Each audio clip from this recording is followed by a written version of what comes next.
Bienvenue dans notre méditation « Sa grâce nous suffit » qui a pour titre « Tu récolteras ce que tu auras semé ». Paul et Timothée, serviteurs du Christ Jésus, à tous les saints en Christ Jésus qui sont à Philippe, aux évêques et aux diacres.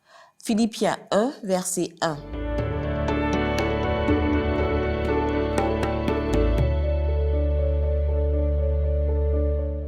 Paul a écrit l'épître aux Philippiens à Rome pendant son premier emprisonnement.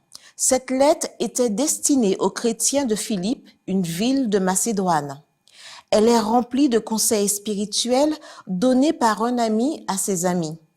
Paul raconte aux Philippiens son emprisonnement, les progrès de l'évangile à Rome et les tentatives de ses adversaires pour le déstabiliser en s'opposant à lui. Il a également écrit sur la paix intérieure et la joie éprouvée dans les afflictions. Au chapitre 1, l'apôtre exprime sa gratitude envers Dieu et son amour pour les Philippiens. Il prie afin qu'ils croissent dans la grâce et dans la connaissance de Dieu et décrit les résultats positifs de son séjour à Rome. Quelle merveille de savoir que Dieu est capable d'utiliser les épreuves pour favoriser la croissance des gens.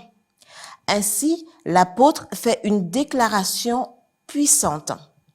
Car pour moi, Christ est ma vie et la mort m'est un gain. Philippiens 1, verset 21.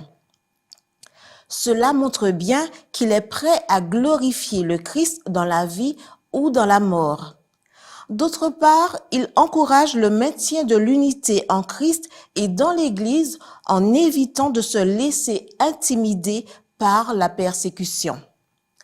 Nous traversons tous des difficultés. Certains abandonnent face aux défis, tandis que d'autres persistent, se rapprochent de Dieu et se fortifient. Et vous, comment réagissez-vous face aux problèmes ? Les jours de nos pionniers sur les terres sud-américaines ont été difficiles et éprouvants. Un jour, Francis Westphal, le premier pasteur adventiste de ce bout du continent, en arriva au point de ne plus avoir de quoi nourrir sa famille. Cet hiver-là, à Crespo, en Argentine, fut froid, pluvieux et interminable. Le frère Conrad Kipp sentit que la nourriture pouvait manquer dans la famille du pasteur. Il chargea donc son chariot russe de pommes de terre, de choux, d'œufs et d'autres aliments et se rendit à la maison des Westphal. Il y fut reçu par Charles, leur fils de 12 ans, qui, en pleurant, comprit que son arrivant était la réponse à Dieu à leurs prières, puisqu'il n'avait rien à manger. De nombreuses années passèrent et Charles devint le directeur du sanatorium adventiste de River Plate.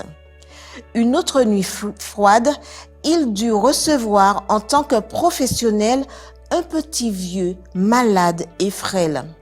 C'était Conrad Kipp, celui-là même qu'il avait nourri des décennies auparavant. Charles lui proposa un logement et une assistance médicale gratuite jusqu'à la fin de ses jours.